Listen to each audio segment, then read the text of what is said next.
ইহঁতেহে জানে, আমিতো নাজানো।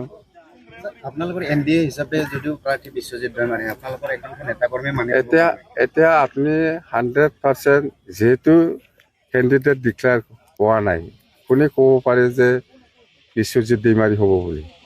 ডিক্লেয়াৰ দিছে জানো বিজেপিয়ে? তো কৈছোঁ, CM ছাৰে অসমৰ মুখ্যমন্ত্ৰী ডক্টৰ হিমন্ত বিশ্ব শৰ্মা ডাঙৰীয়াই যোৱাকালি দিল্লীত গৈছে, গোটেই বস্তু নিশ্চয় ঠিক কৰি আহিব, ইয়াৰ পিছত গম পাব। আৰে আমাৰ দলৰ মানুহ চলোৱা নাই নেকি? অকল বিশ্বজিতে চলাই আছে নেকি? আমাৰ দলৰ মানুহবিলাকতো মই পাম, মই খেলিম বুলি চলাই আছে। এইটোতো নিয়ম, চব ৰাজনীতিক দলৰ এটা নিয়ম। মেলা লগ পাইছে, মই মেলা লগ পাইছোঁ, আছেতো ওচৰতে লগ পাইছে, কথা পাতি যাম কি দে হৈছে।